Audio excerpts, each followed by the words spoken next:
Alright, magandang tanghali po sa inyong lahat mga kababayan, Batang Maynila to it's. Pag-usapan nga natin itong ating beshi.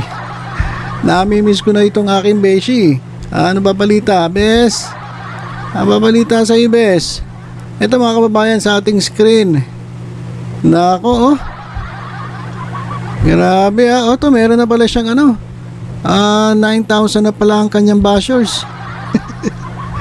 Biruin mo yan. Alam nga, masama ata itong ginagawa natin. Imbis na kumonte, dumadami. Dumadami pa itong sumusubaybay dito sa Tolonges na to. Biruin mo 9,000 na.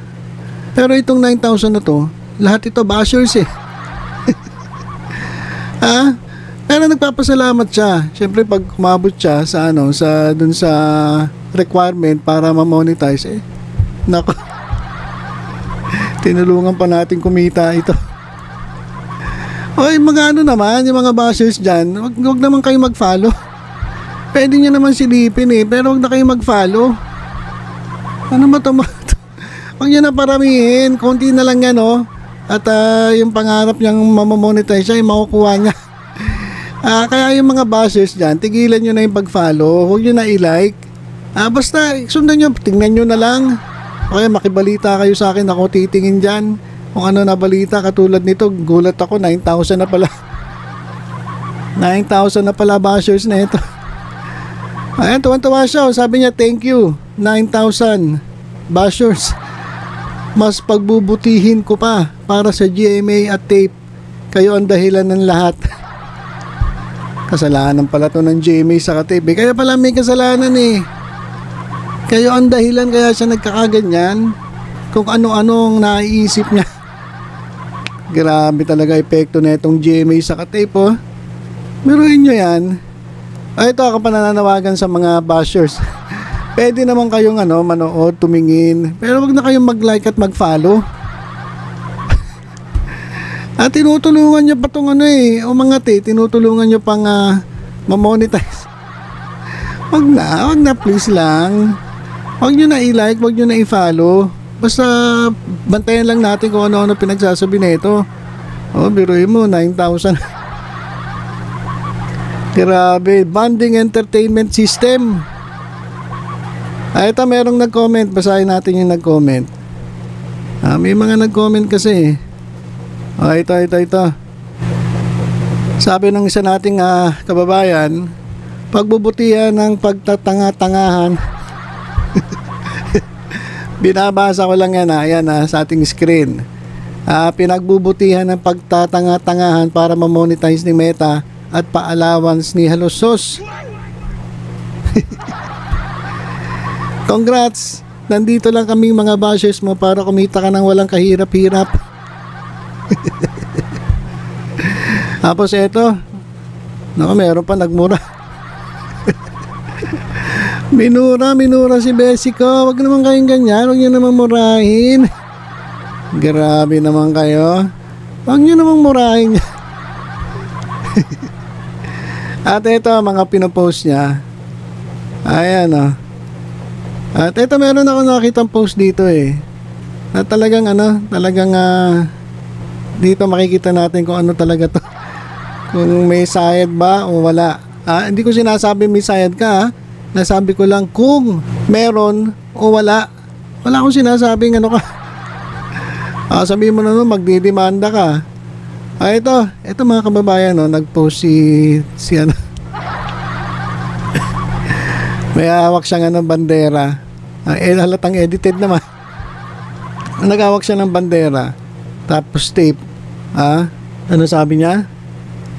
Sasabuyan tayo ng pag-asa, kapayapaan at pagkakaisa. Ano ba to? Marapat na ikaw ay kapurihan sa pagbibigay saya sa loob ng 44 taon.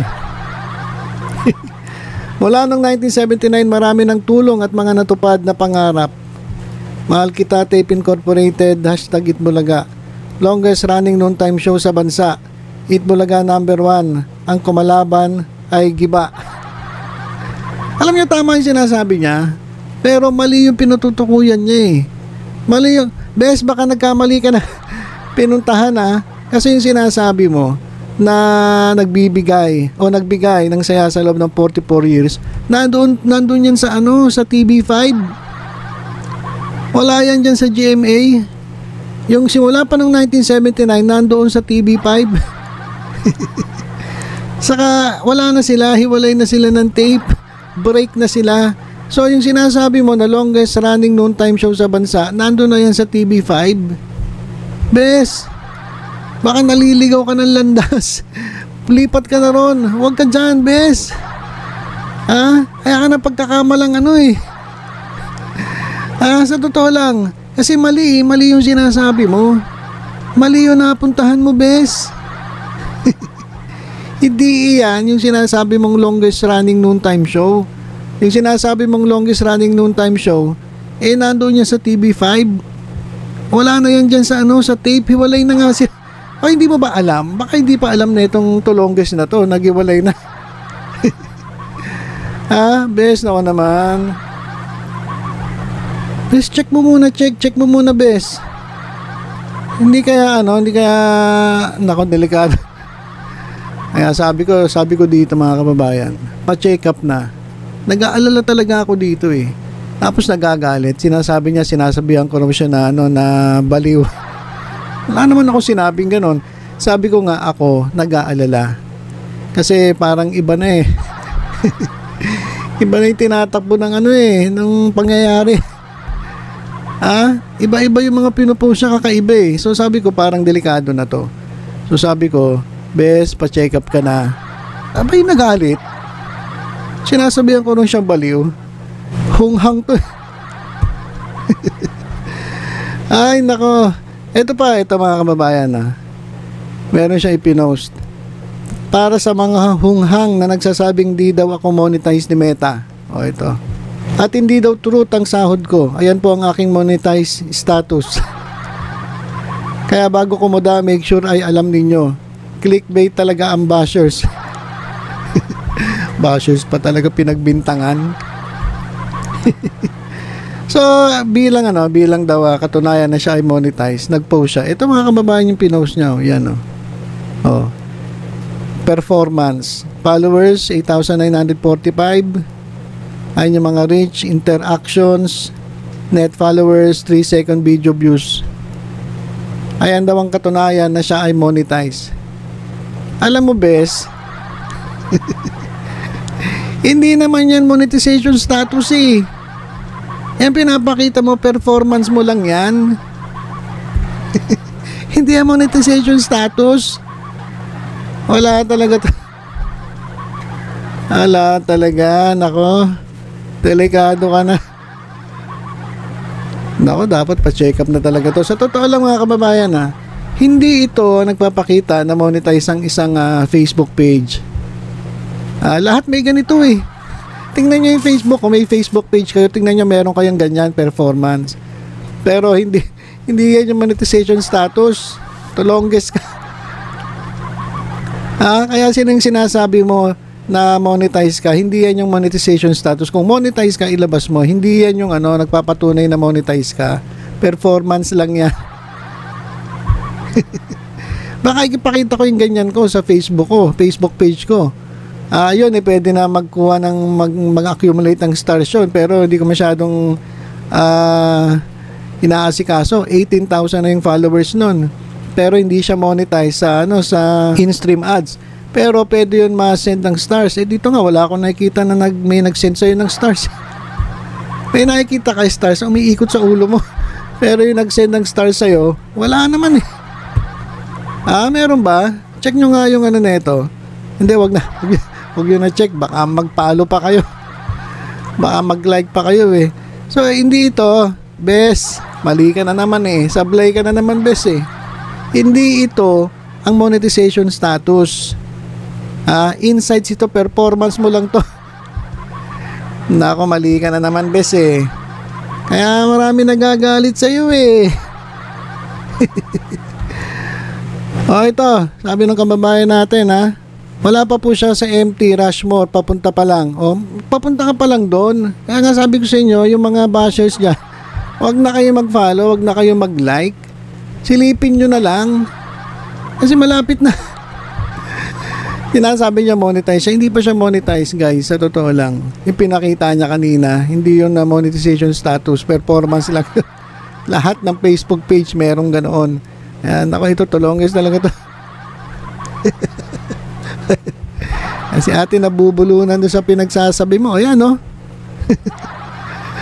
Bago ka din kumuda, dapat alam mo. So, ayan mga kababayan yung ano. Nako, ito na naman. Sinilip ko lang Biro mo, hinayaan ko lang siya ng ilang araw. Kasi baka maisipan niya na na magpa-check up. Pero wala pala. Lumala pa mga kababayan Kung ano-anong nag-post pa ng meron siyang hawak na na bandera ng tape. Saka ng Itbulaga. Ano ba yan, bes? Alam niyo, GMA sa Dave, kasalanan niyo yan. Kasalanan nyo to. Sabi nga niya, kasalanan nyo to. Kaya nagkakaganyan yan. Nako, ano ba naman yan, Beshi? Maayos ka naman. Kaya mga kababayan, ito bago tayo magtapos paalala ko lang. Doon po sa mga nag-follow at nag-like, pwede nyo pong bawiin yan. Kung kayo po ay nabudol, nako, gumising-gising po kayo. At kung kayo naman ay napalike o napa-follow dahil gusto nyong mag-comment dito at ma-bash ito, pwede nyo naman pong gawin yan nang hindi kayo nagpa-follow at nagla-like. Kasi nako, alam nyo, tinutulungan natin itong kumita na sinasabi niya monetize na siya, pero yung pinakita naman hindi naman monetization status, pinakita performance. So, mga kababayan, paalala ko lang. Wag na kayong mag-follow, wag na kayong mag-like. Pwede nyo naman silipin Silipin nyo na lang. At kung gusto nyo, sa akin kayo manood ng update tungkol dito kay Beshi. Pero may ilang araw ko lang tinigilan ngayon ayan, humahataw. Tapos, ang dami na ng mga post na na-sablay na naman. Nako.